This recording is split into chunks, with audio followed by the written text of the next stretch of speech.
Kamusta mga ka-Pisces? Handa ka na ba sa bagong kabanata ng iyong buhay? Kung pakiramdam mo ay naging matumal o puno ng pagsubok ang mga nagdaang taon, huminga ka ng malalim. Dahil ang 2026 ay ang taon kung saan ang iyong mga pangarap ay hindi na lang mananatiling panaginip. Ngayon, hihimayin natin ang iyong career, pag-ibig, pera at kalusugan para sa Year of the Fire Horse. Bago tayo magsimula, i-click mo muna ang like at subscribe para lagi kang updated sa iyong destiny. Para sa mga Pisces, ang 2026 ay tinatawag nating the Year of Realization. Dahil sa paggalaw ng mga planeta, gaya ni na Jupiter at Saturn, mararanasan mo ang balanse ng disiplina at swerte. Hindi ito yung swerte na mahuhulog lang mula sa langit. Ito ay swerte na bunga ng iyong mga tinanim na hirap noon. Pisces, handa ka na bang anihin ang iyong reward? Pag-usapan natin ang iyong trabaho o negosyo. Mula January hanggang May, maaaring maramdaman mo pa ang bigat ni Saturn. Parang maraming pressure at deadline. Pero huwag kang susuko.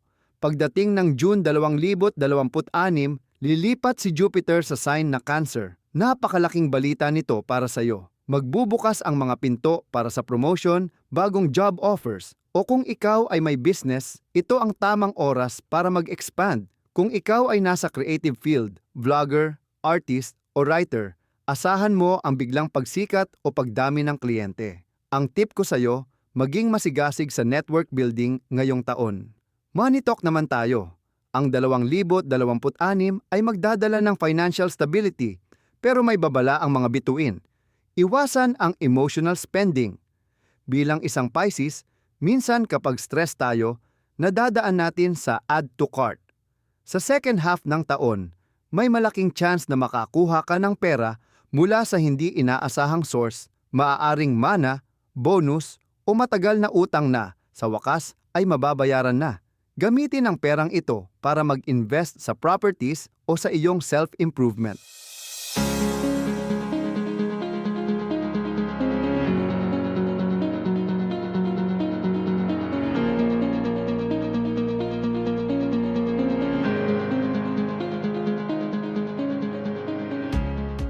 Para sa mga single, Pisces, ang iyong karisma ay nasa all-time high ngayong taon.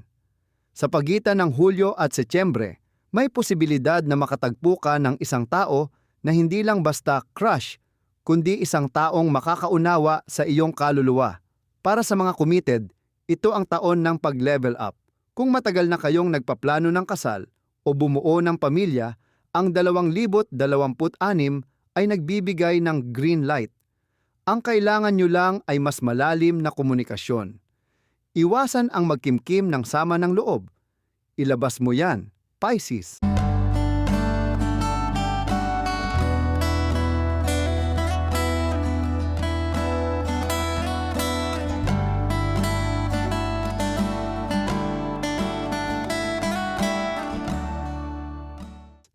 Sa kalusugan, kailangan mong bantayan ang iyong mental health at energy levels. Dahil magiging busy ang taon mo, madali kang ma-burnout, babala. Bantayan ang iyong lifestyle, lalo na ang pagkain sa gabi. Payo, ang tubig ay iyong elemento. Ang pagpunta sa beach o kahit simpleng mahabang paligo ay makakatulong sa pag-clear ng iyong negative energy. Stay dehydrated.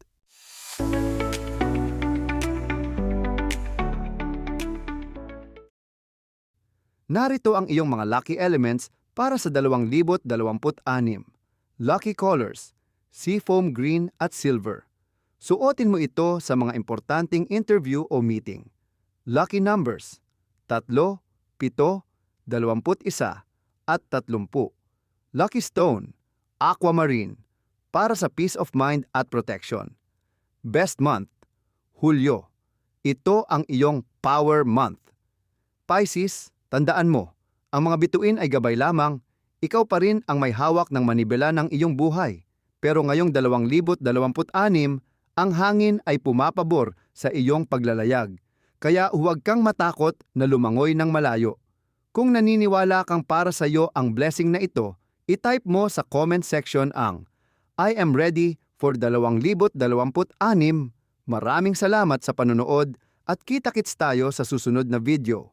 Peace and love everyone.